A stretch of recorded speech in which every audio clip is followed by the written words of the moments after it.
All right, so we're going to be talking about what is the difference between spike insurance and all risk per load insurance.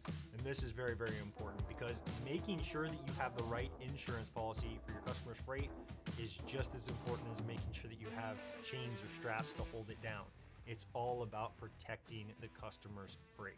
So let's take a look at this example. Let's say a customer comes to us and says, I have a load that I need to move from point A to point B, and it's worth $175,000. Now we go out and we look for a carrier, but all we can find are carriers that have the federal minimum, which is going to be $100,000. That's fine, we can still use them. Now let's say that we go and get a spike insurance policy on top of the carrier's policy. So the carrier has $100,000, and then the spike insurance is going to be worth the difference, which is going to be $75,000 in this case. On the other side of things, we could go get an all risk per load insurance policy on that freight, and it would cover the entire amount of $175,000. So let's break down how each one of these works. So let's take the first example of spike insurance first. With spike insurance, the carrier's policy is actually the primary policy. So let's call that policy A.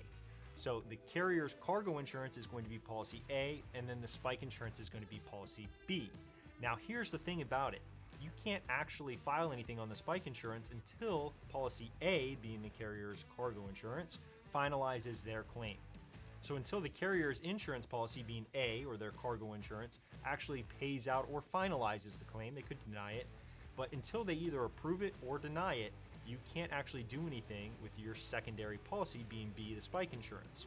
Now here's another thing about this. A lot of times there is language in these contracts, in these policies, that state that if policy A actually doesn't pay out, then policy B will not be covered either. You have to make sure you go through and read all the language in these policies. Now, if you were to use per load all risk insurance, you won't have any of these issues.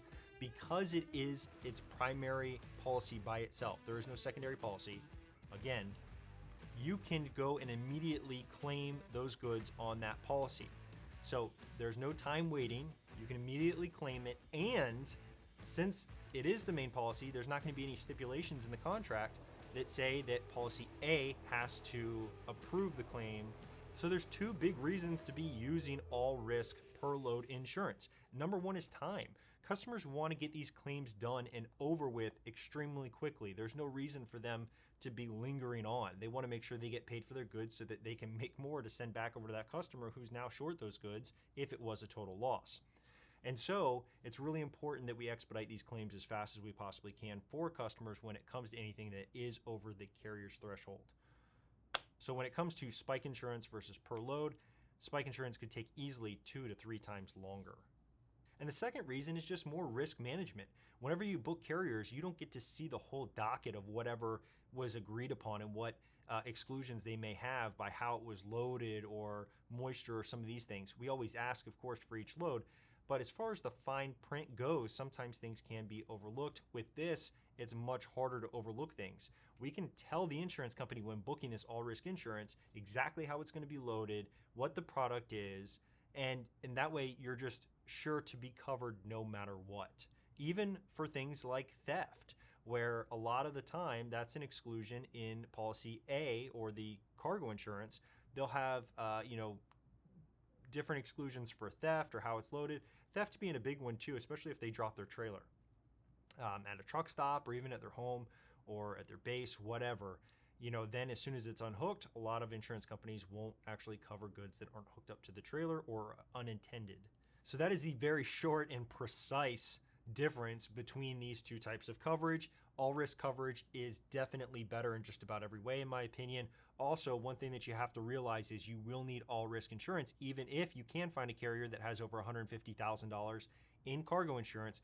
If the value of the goods is over $150,000, it is a company policy here at League that you still get all risk insurance anyway on that cargo.